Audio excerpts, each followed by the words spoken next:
dalam segala hal. Janjinya tak berubah, apa yang sudah difirmankan terjadi saat kita percaya. Meskipun 1000 tangan manusia menarikmu jatuh, namun Tuhan yang bela, tangannya sanggup membuatmu naik ke gunung. Percayalah, Tuhan yang bela.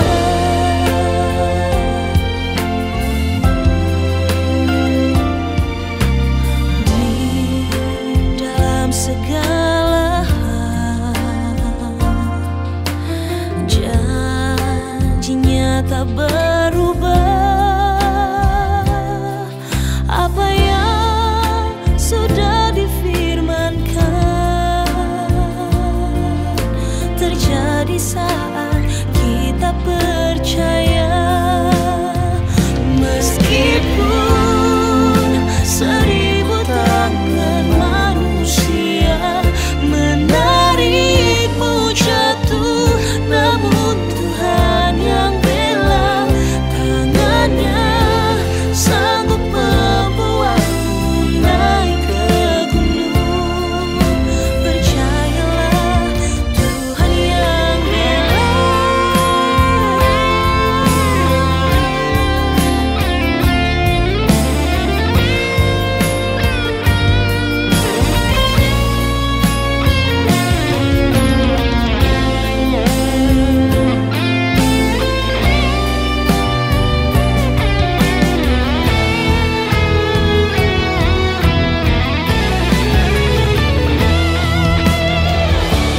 Ada pelangi di setiap badai,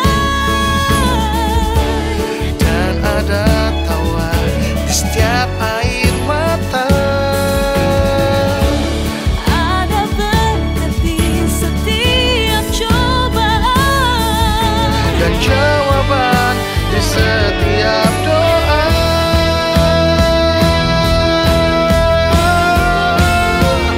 meskipun 1000 tangan manusia Menarikmu jatuh, namun Tuhan yang bela, tangannya sanggup membuatmu naik ke gunung. Percayalah, Tuhan yang bela. Percayalah, Tuhan yang bela. oh percayalah, Tuhan yang bela.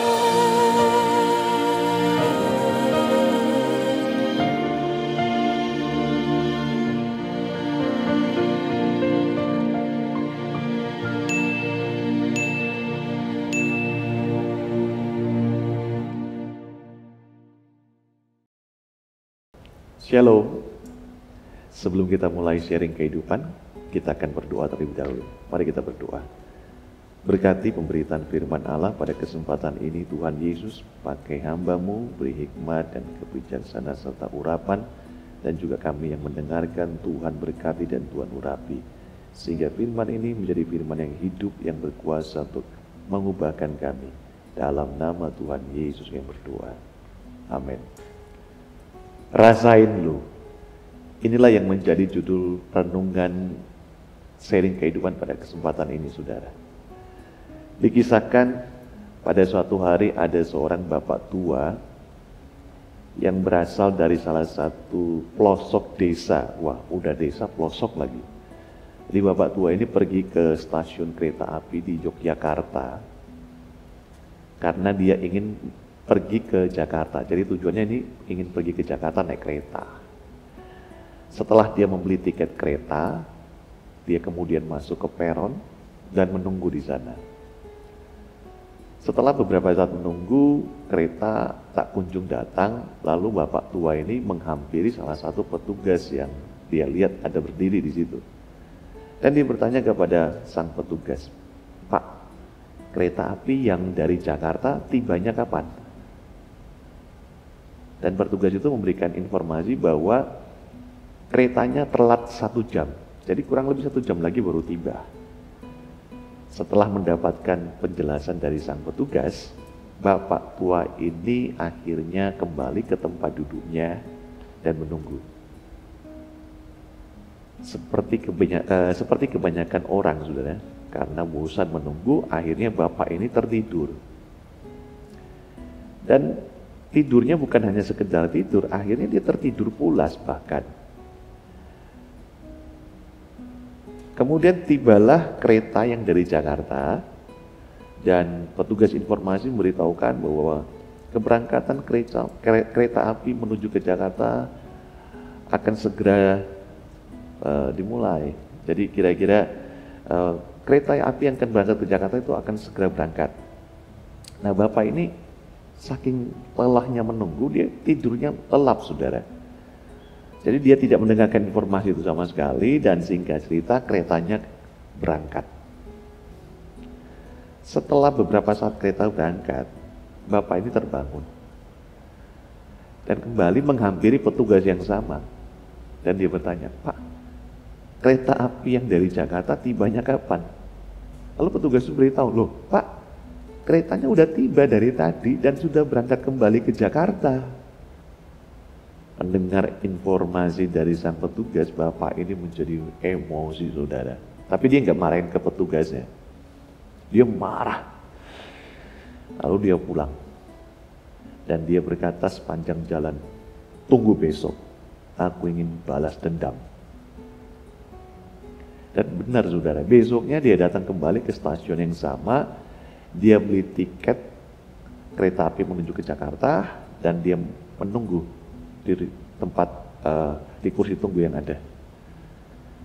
Setelah beberapa saat kemudian, petugas informasi stasiun kereta api Yogyakarta memberikan informasi bahwa kereta yang dari Jakarta akan tiba 10 menit lagi.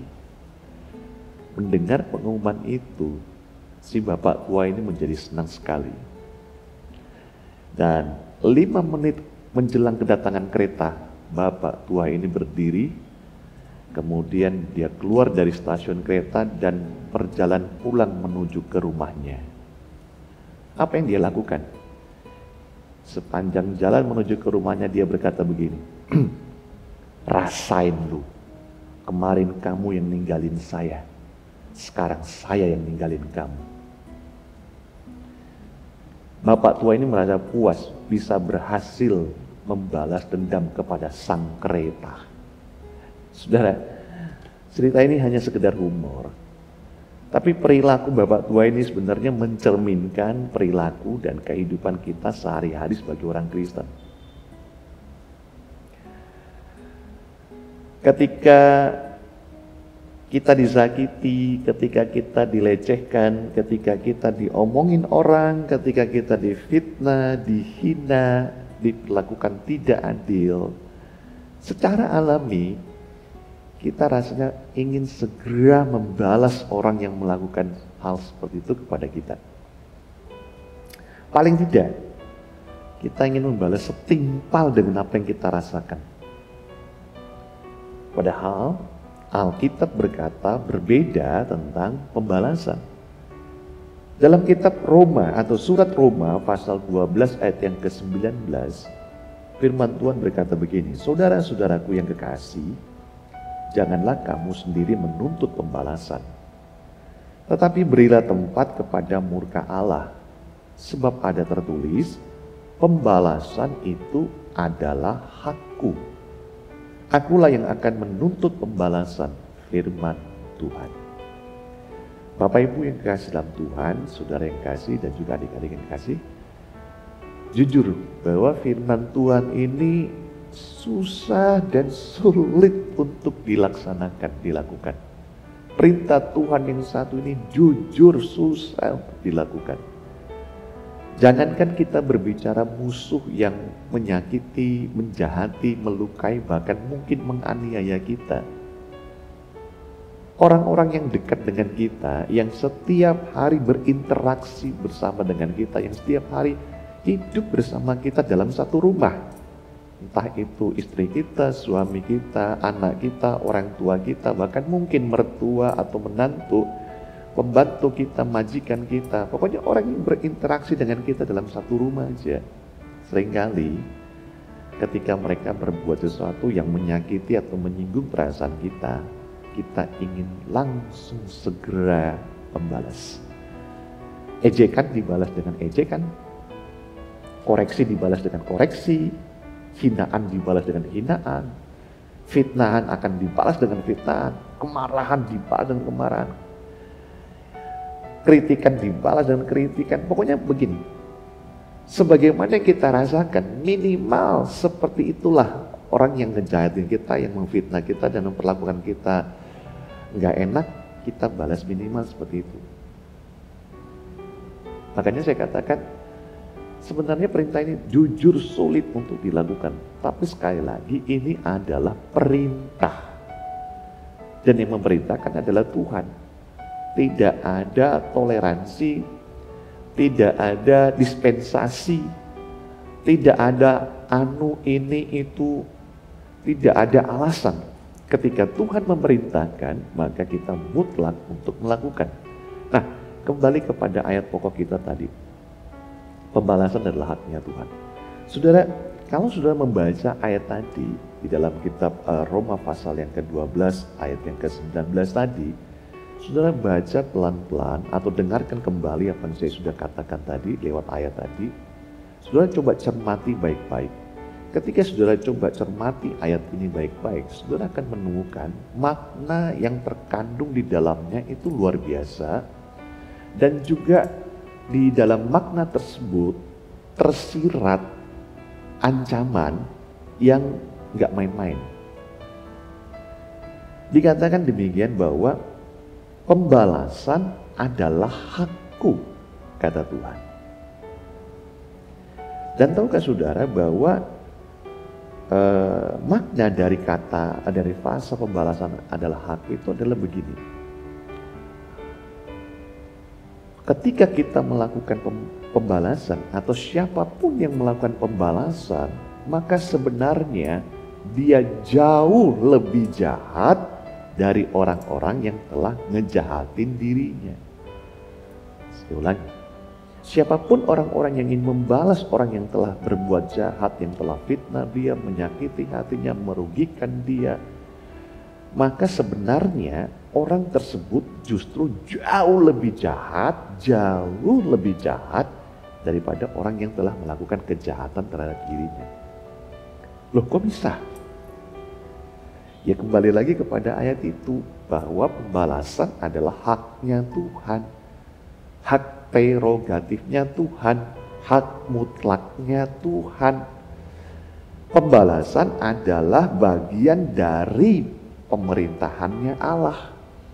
Jadi, kalau kita mengambil haknya Allah, kalau kita melakukan pekerjaan yang adalah sebenarnya miliknya Allah, maka bukankah itu berarti secara nggak langsung kita mengkudeta otoritas Allah untuk memerintah atas dunia ini dan juga atas hidup kita? Saudara, mengkudeta pemerintahan yang sah itu hukumannya nggak main-main loh. Secara kehidupan berbangsa dan bernegara, ketika sebuah pemerintahan sah, pemerintahan negara yang sah dikudeta, maka hukumannya bisa penjara, atau bahkan mungkin nyawa adalah taruhannya. Itu untuk pemerintahan yang sah dalam satu bangsa atau negara. Nah, bagaimana kalau kita mengkudeta Tuhan? Siapa yang bisa ngelawan Tuhan? Iblis aja KO loh. Nggak ada manusia yang bisa ngelawan Tuhan. Lah kalau kita mengkudeta Tuhan, kita ambil alih pekerjaannya, otoritasnya, haknya, atau dengan kata lain kita nggak mengakui pemerintahan Allah, termasuk di dalamnya adalah hak untuk menghakimi, hak untuk membalas, hak untuk menghukum. Kalau kita sudah tidak mengakui otoritas Allah dalam hal ini, maka kepada siapa sebenarnya kita mau tunduk? Kalau bukan Allah, ya iblis lah. Kan cuma dua pilihannya. Kalau bukan percaya kepada Tuhan, ya percaya kepada iblis. Kalau kita sendiri rebut otoritas Allah dalam hal menghakimi, dengan kata lain saya katakan tadi, atau bahasa sederhananya, kalau kita nggak percaya pada penghakiman dan pembalasan Allah, lalu kita ambil penghakiman itu dan kita balas dengan cara kita, dengan hukuman menurut ukuran kita, bukankah itu sebenarnya kita tidak mempercayai Allah dalam hidup kita? Coba renungkan baik-baik. Hal ini sederhana. Hal ini sebenarnya bagi kita simple, tetapi makna yang terkandung di dalamnya itu jauh lebih daripada apa yang kita pahami, apa yang kita rasakan. Saya mengerti, difitnah itu gak enak, diomongin orang gak enak. Saya mengerti, disakiti, dirugikan, dicela orang, dilecehkan, dan apapun orang yang jahat yang kita itu gak enak. Saya juga ngalami. Tapi sekali lagi firman Tuhan berkata, pembalasan adalah haknya Tuhan. Kalau kita ambil bagian itu dan kita balas menurut cara kita, sama dengan kita bilang begini, Tuhan, aku nggak mengakui engkau sebagai Tuhan. Lama kalau engkau Tuhan yang ngebalas. Udah deh, Tuhan minggir aja, biar aku sendiri yang ngebalas. Orang yang seperti itu tahu gak sudah jahat. Secara nggak langsung, saya ulang, secara nggak langsung, dia sudah nggak mengakui pemerintahan Tuhan dalam hidupnya.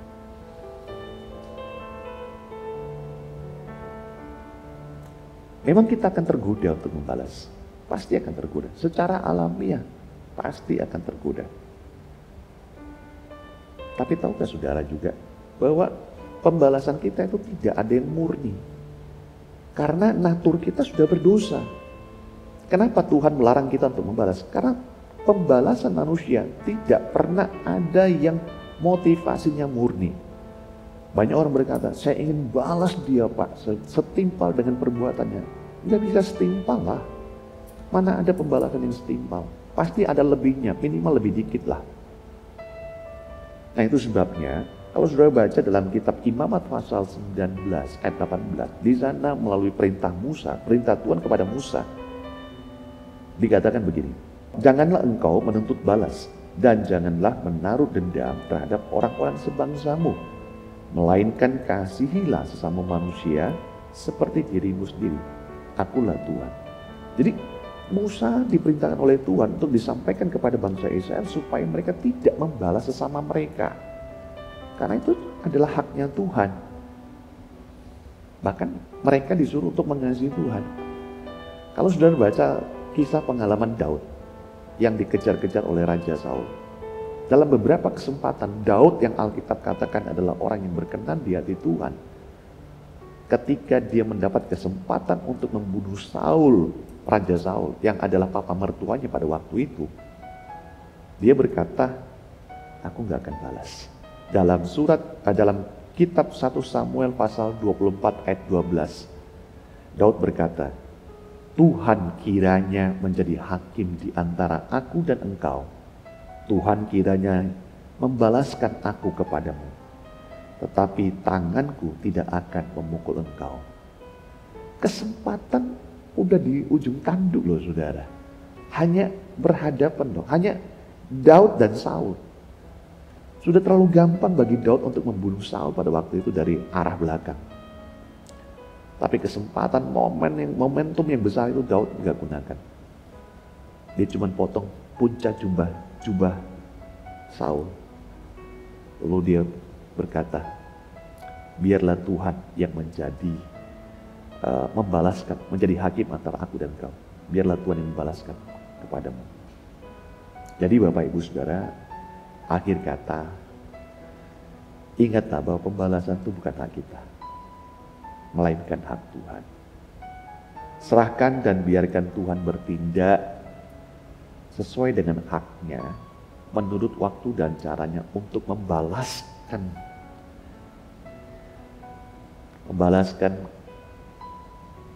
kesakitan hati kita, membalaskan fitnah yang kita alami, membalaskan cercaan orang, ejekan orang, pelecehan orang terhadap kita, membalaskan kerugian yang kita alami. Serahkan kepada Tuhan. Bagian kita adalah mendoakan musuh kita, mengampuninya, dan berbuat kemurahan kepadanya. Ini berat, tapi sekali lagi, ini perintah Tuhan.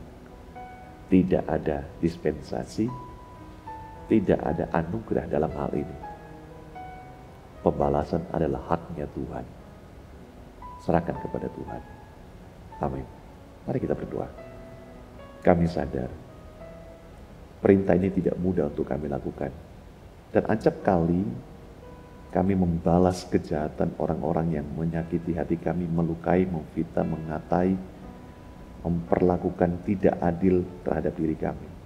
Entah itu orang-orang serumah dengan kami, suami kami, istri kami, anak-anak kami, orang tua kami, pembantu rumah tangga, karyawan kami, majikan kami, pimpinan kami, bahkan mungkin gembala kami.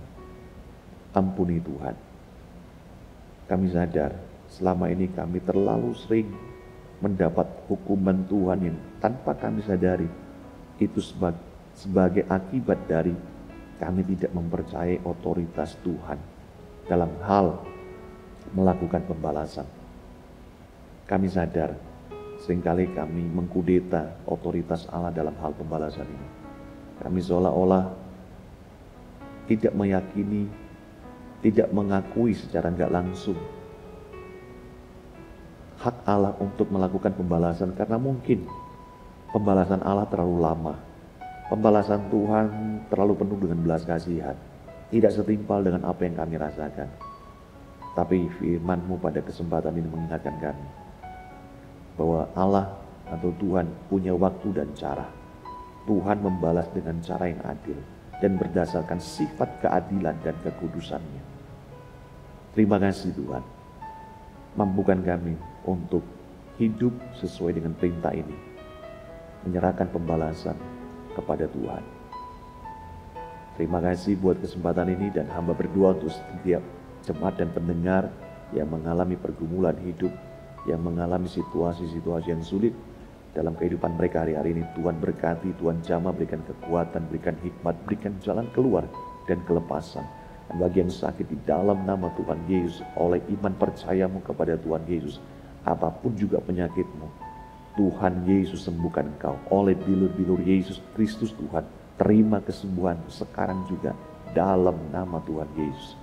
Terima kasih Bapa, kami mengucap syukur dan berdoa di dalam nama Tuhan Yesus Kristus. Amin. Shalom, Tuhan Yesus memberkati saudara semua.